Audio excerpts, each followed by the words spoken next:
میرے ہم وطنوں السلام علیکم۔ آج مجھے 34 سال کی قید کی سزا سنائی گئی ہے گلگت بلتستان کی انسداد دہشت گردی کی عدالت سے،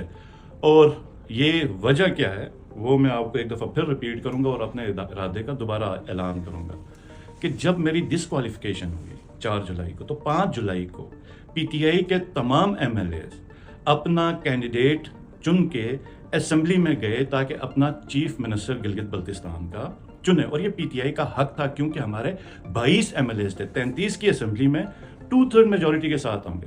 تو جو شرمناک دن وہ ہم پوری گلگت بلتستان کی عوام نے دیکھا کہ پولیس کو بھیجا گیا، اسمبلی سیل کی گئی، ایم ایل ایز کی توہین کی گئی، اسپیکر اسمبلی کو اندر جانے سے روکا، اور وہ فوٹیج سب کے سامنے۔ اور پھر اس کے بعد ایک فرعون،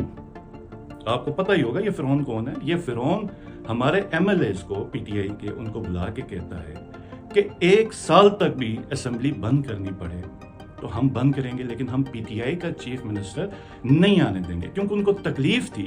پی ٹی آئی کے جھنڈے سے اور عمران خان صاحب کی تصویر سے جو انہوں نے اس ملک سے ختم کر دی۔ اور پھر یہ بڑی ڈٹائی سے یہ بھی کہتے ہیں کہ سیاست سے ہمارا کوئی تعلق نہیں۔ تو اس کے اوپر گلگت میں نے تقریر میں کہا کہ ہم جب اگر اللہ نے ہمیں دوبارہ اقتدار دیا تو ان سب کریکٹرز کا، کرداروں کا، جنہوں نے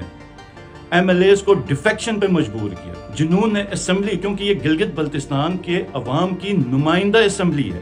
اس کے اوپر جس نے تالے لگائے، وہ جو مرضی ہو، جس مرضی ادارے کا ہو، اس کو قانون کے کٹہرے میں کھڑا کریں گے۔ اور یہ میں دوبارہ اعلان کرتا ہوں، آپ مجھے اس کے اوپر ایک اور سزا دیں، کیونکہ یہ ہماری جد و جہد، اور یہ ہماری جد و جہد، یہ سب کان کھول کے سنیں جنہوں نے یہ سزا دلوائی اور سزا دینے والے، کہ یہ ہماری جد و جہد اقتدار کے لیے نہیں ہے، یہ اب اس نظام کی تبدیلی ہے، اور اس سزا سے عدالتوں کا مذاق بنا۔ یہ جو پولیس سے حرکتیں کروائیں گلگت بلتستان میں، آپ پی ٹی آئی کے ورکرز اور نیشنلسٹ کو گرفتار کروا رہے ہیں، اس سے پولیس کا مذاق بنا اور اس پورے نظام سے لوگوں کا اعتبار ہٹ گیا۔ تو ہم انشاءاللہ تعالی اور پاکستان بھر میں جہاں جو کردار، جو 8 فروری کو پی ٹی آئی کا مینڈیٹ چرایا گیا، تو آپ کیا سمجھتے ہیں یہ جو ان کرداروں کو معافی ملے گی؟ نہیں، یہ عوام کے کٹہرے میں کھڑے ہوں گے اور ان کو کڑی سے کڑی سزا ملے گی۔ اور جہاں تک ہماری بات ہے، ہم خان صاحب کے ساتھ تھے، ہم خان صاحب کے ساتھ ہیں، اور ہم خان صاحب کے ساتھ رہیں گے۔ عمران خان زندہ باد، پاکستان پائندہ باد۔